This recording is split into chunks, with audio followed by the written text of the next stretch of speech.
और magic mobile, थोड़ी मस्ती थोड़ा स्माइल।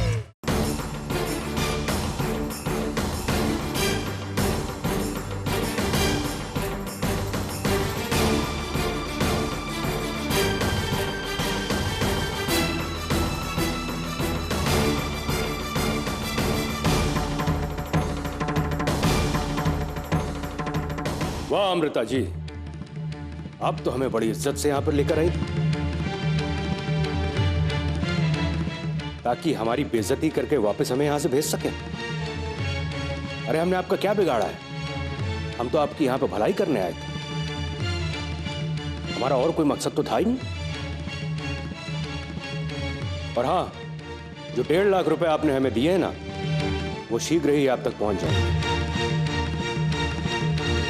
हम जा रहे हैं।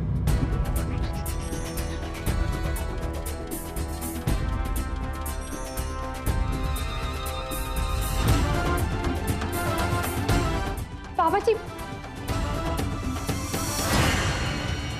ये कर रहा है पुत्र। और तुम देखना, 24 घंटे के भीतर तुम्हारे बेटे के जीवन में कैसा तूफान आएगा।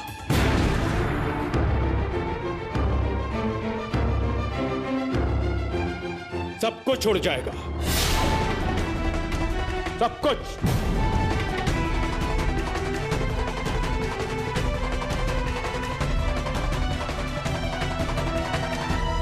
बाबा जी, ये कर रहा है पुत्र। तो बड़े ही ढीठ लोग हैं, इन्हें कोई डर ही नहीं। और अगर कोई डर नहीं तो हम जैसे बाबाओं का कोई वजूद नहीं। इन्हें और डराना होगा। तुम्हें मेरी बात पे यकीन नहीं है ना? तो देख लो, 24 घंटे का समय ज्यादा लंबा समय नहीं होता। बाबा की जो तुमने बेइज्जती की है, उसकी कीमत तो तुम्हें चुकानी ही होगी। अब हम जा रहे हैं। बाबा जी, अमृता जी। बस करो प्रियंवदा, अब हम यहां पर एक पल भी नहीं रुकेंगे। हमारी बहुत बेइज्जती हो गई। चलो।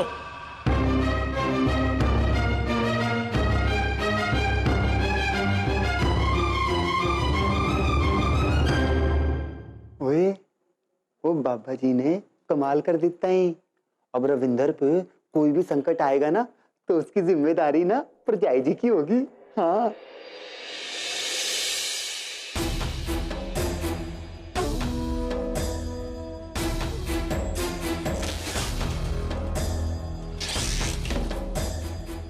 ये क्या कर रहे हैं आप? आज तक हमें चढ़ावे में सिर्फ चिल्लर मिली है, पहली बार नोट देने वाले लोग मिले हैं और आप वहां से वापस चले आए। अरे एक बाबा का क्या मान और क्या अपमान। थोड़ी देर अगर वहां रुक जाते तो हमारी पूरी जिंदगी सेट हो जाती। और अगर मुझे 1 मिनट देते तो मैं उस अमृता को ऐसा फंसाती कि वो खुद आकर आपसे माफी मांगती। माफी क्या, वो यहां पर आकर नाक रगड़ेगी। तुम्हें क्या लगता है कोई भी मां अपने बेटे को संकट में देख सकती है? तुम देखना, 24 घंटे का गुजरता हुआ हर एक पल उस पर भारी पड़ेगा। और अगर वो नहीं आई तो फिर वही होगा जो मिक्की के साथ हुआ था। बाजी अभी भी मैंने अपने हाथ में रखी हुई है। ये लो, ये पैसे चैटू के हाथ से अमृता देवी को भिजवा दो।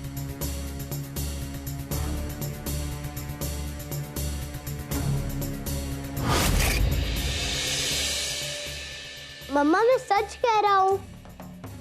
नहीं पुत्र, तूने सुनने में जरूर कोई गड़बड़ की है।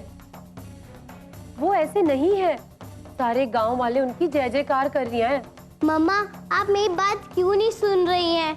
मैं पक्का सच कह रहा हूँ। मैंने खुद अपने कानों से सुना है, ना ही किसी सुनी सुनाई बात आपको कह रहा हूँ। तेनू नहीं पता पुत्र, कई बार ना कानों सुनी आंखों देखी बातें भी गलत हो सकती है। मम्मा, आप मेरी बात क्यों नहीं सुन रहे हो?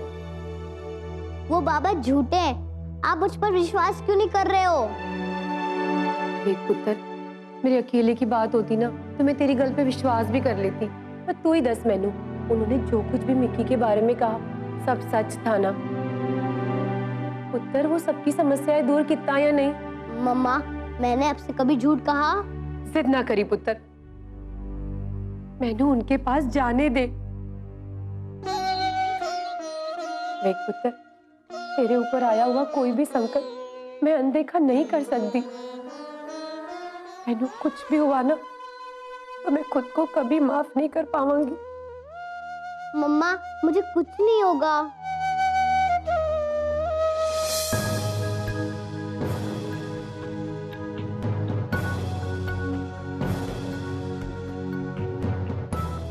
ये पैसा बाबा जी ने भिजवाया। देखिए, मैं ये पैसे नहीं ले सकती। साधुओं को दिया हुआ दान वापस नहीं लिया जाता। आप तो ये गल जानते ही होंगे। लेकिन मैं उनकी आज्ञा को टाल नहीं सकता।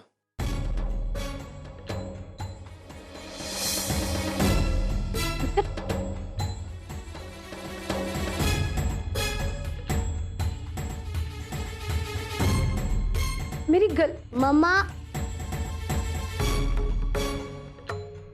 वेख्या तू, अगर बाबा जी नू पैसे दी लालच होती तो ये वो पैसे लौटाते। पर मैंने उनके पास जाके माफी मांग लेने दे, वरना अनर्थ हो जाएगा। तुसी फिक्र ना करो मम्मा। मैंने जो कुछ अपने कानों से सुना है उस पर मुझे बाबा जी से भी ज्यादा विश्वास है।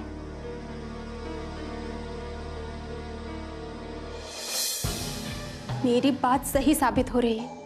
अभी तक वो अमृता आई नहीं और आपने तो वो 1.5 लाख रुपए भी वापस कर दिए। कम से कम उसे तो अपने पास रहने देते, कुछ तो मिलता। बड़ी मुश्किल से एक मोटी आसामी मिली थी और वो भी हाथ से चली गई। अब क्या सारी जिंदगी चिल्लर के चढ़ावे पे गुजारेंगे? 24 घंटे खत्म होने में अभी थोड़ा समय बाकी है प्रेमवदा देवी, उसे आना ही होगा। 24 घंटे? आपको आपके 24 घंटों पे बहुत विश्वास है ना, लेकिन मैं कहती हूँ एक बार 24 घंटे पूरे हो गए ना तो फिर कुछ नहीं होगा। जो करना है अभी करो, अभी नहीं तो कभी नहीं। शायद तुम ठीक कह रही हो। अब हाथ पे हाथ रख के बैठने का समय गया। अब हमें ही कुछ करना होगा। उस अमृता को तो मैंने पूरी तरह से बोतल में उतार लिया था, लेकिन मुझे लगता है कि उस रविंदर ने ही कोई चाल चली है। बहुत चालाक और शातिर है वो।